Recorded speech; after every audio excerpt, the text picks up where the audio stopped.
आज के सेशन में हम लोग टोटल 30 प्रश्न करने वाले हैं जो कि विज्ञान सेक्शन से हैं और आपके आने वाले रेलवे के एग्जाम्स के लिए काफ़ी ज़्यादा इंपॉर्टेंट है। ठीक है, क्योंकि ये सारे प्रश्न जो हैं आपके एग्जाम में आ चुके हैं, यानी कि प्रीवियस ईयर क्वेश्चन हैं, और कुछ प्रश्न ऐसे हैं जो कि आपके एग्जाम में आ सकते हैं, यानी कि एक्सपेक्टेड प्रश्न है। ठीक है, तो उम्मीद है आपको इस वीडियो से मैक्सिमम फायदा होगा।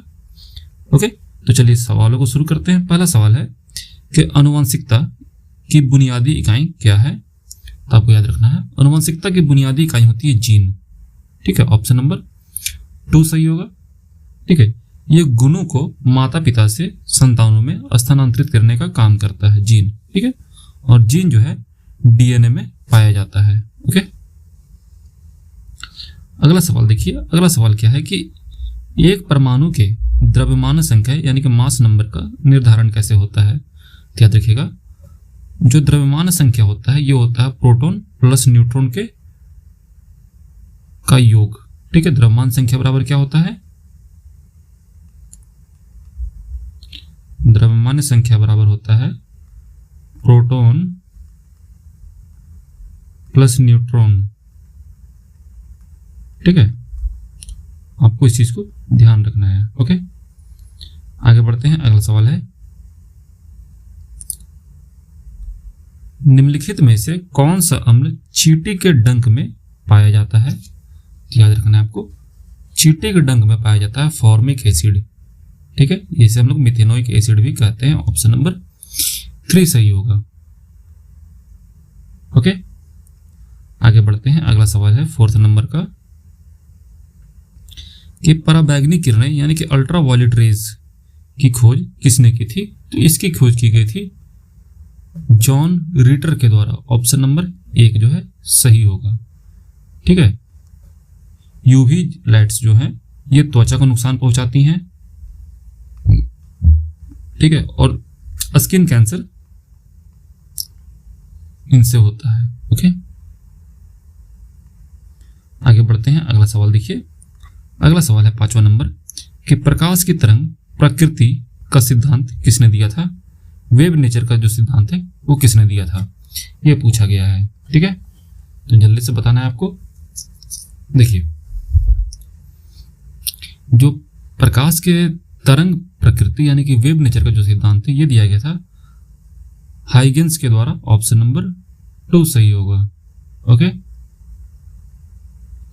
और 6ठा सवाल है कि पसीने का मुख्य कार्य क्या है? देखिए, पसीना जो होता है इसका मुख्य कार्य होता है बॉडी के टेम्परेचर को कंट्रोल करना। ऑप्शन नंबर 2 जो है वो सही होगा। ठीक है, ये बॉडी को अत्यधिक गर्मी से बचाता है। ठीक है, अत्यधिक गर्मी से बचाता है। ओके, आगे बढ़ते हैं। अगला सवाल है कि परमाणु रिएक्टर में मंदक यानी कि मॉडरेटर के रूप में किसका प्रयोग किया जाता है? तो ये प्रयोग किया जाता है मॉडरेटर के रूप में ग्रेफाइट का। ऑप्शन नंबर 2 जो है वो सही होगा। ठीक है, इसके अलावा हम लोग यूज करते हैं भारी पानी भारी जल का, इसका फॉर्मूला होता है D2O। ठीक है, इसका उपयोग भी हम लोग मंदक के तौर पे करते हैं और ये काफ़ी ज़्यादा इंपॉर्टेंट है और एग्जाम में ये बार बार पूछा जाता है। ठीक है, आगे बढ़ते हैं। अगला सवाल देखिए। अगला सवाल है कि मानव शरीर में यूरिया का निर्माण कहाँ होता है? याद रखिएगा मानव शरीर में जो यूरिया होता है इसका निर्माण होता है लिवर में यानी कि यकृत में। ठीक है, और किडनी से ये बाहर होता है, यहां से ये बाहर निकाल दिया जाता है। ठीक है, और निर्माण क्या होता है? लिवर में होता है, यकृत में होता है। ओके, आगे बढ़ते हैं। अगला सवाल है कि निम्नलिखित में से कौन सी एक अक्रिय गैस यानी कि नोबेल गैस नहीं है बोला गया है? तो नहीं के बारे में बात हो रही है, तो याद रखिएगा इसमें से सभी के सभी अक्रिय गैस है यानी कि नोबेल गैस है सिवाय हीलियम के। ऑप्शन नंबर 1 सही होगा, ये अक्रिय गैस नहीं है। ठीक है, अक्रिय गैसों में जो आउटर मोस्ट सेल होता है, ठीक है, यानी कि जो बाहरी कक्षा होता है, ठीक है, वो भरा होता है। ठीक है, अक्रिय गैसों का ये रूल है। ओके, आगे बढ़ते हैं। 10वां नंबर सवाल है कि ओजोन परत की मोटाई किस इकाई में मापी जाती है? देखिए, ओजोन परत जो है इसे हम लोग मापते हैं डॉब्सन में। ऑप्शन नंबर 2 सही होगा। ठीक है। हाँ, याद रखिएगा डेसिबल ध्वनि के लिए यूज करते हैं, ठीक है। पास्कल जो है दाब के लिए यूज करते हैं, साथ ही साथ प्रकाश वर्ष जो है ये दूरी के लिए यूज करते हैं, ठीक है। ये सब भी जो है इंपॉर्टेंट है काफी ज्यादा।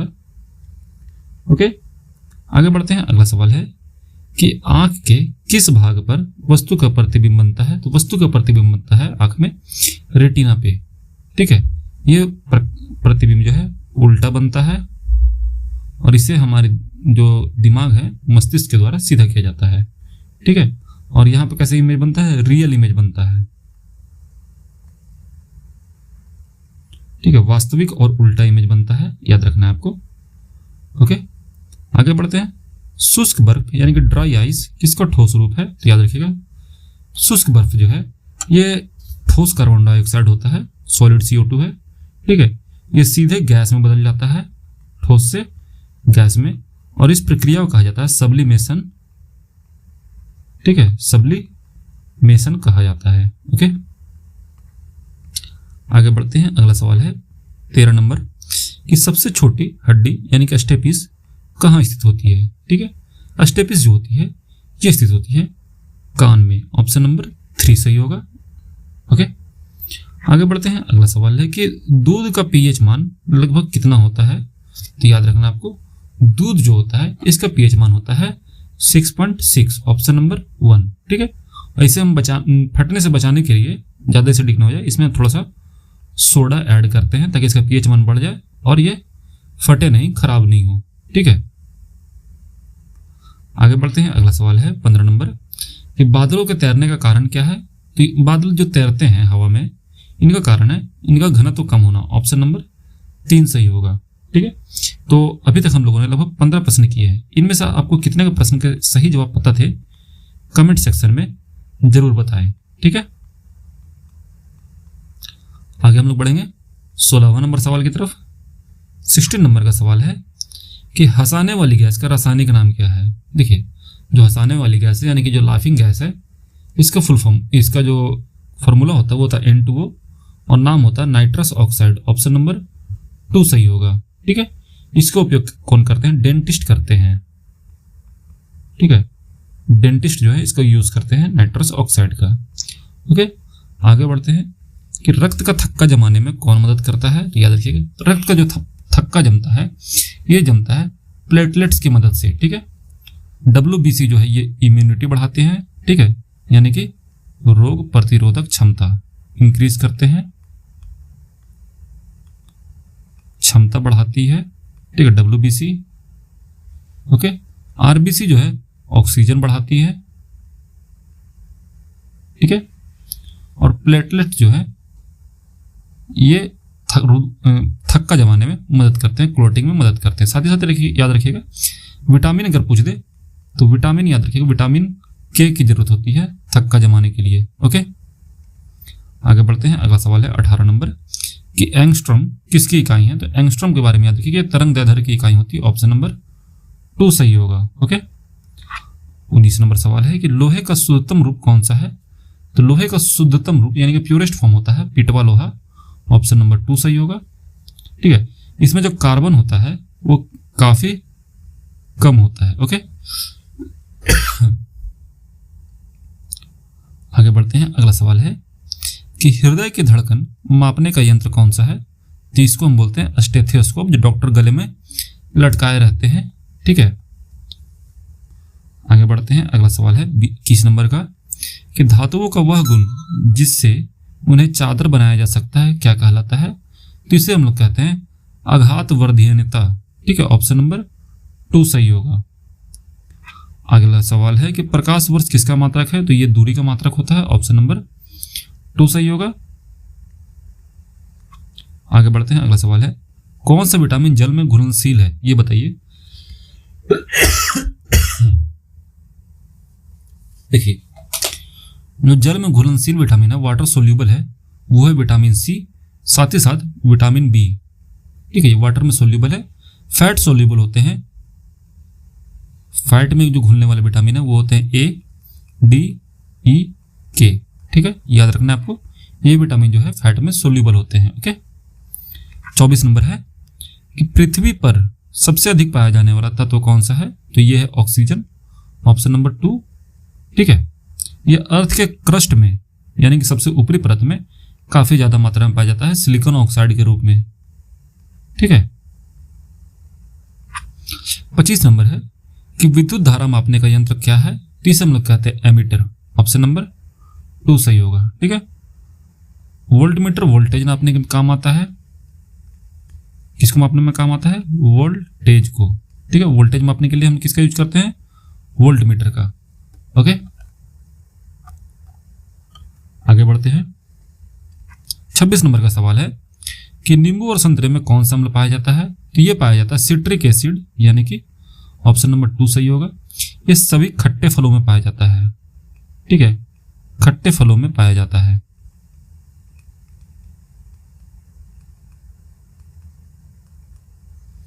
ओके, आगे बढ़ते हैं। अगला सवाल है 27 नंबर कि ध्वनि की आवृत्ति का मात्रक क्या है, तो ये होता है हर्ट्ज होता है, ऑप्शन नंबर 2 सही होगा। इसे हम लोग HZ से डिनोट करते हैं।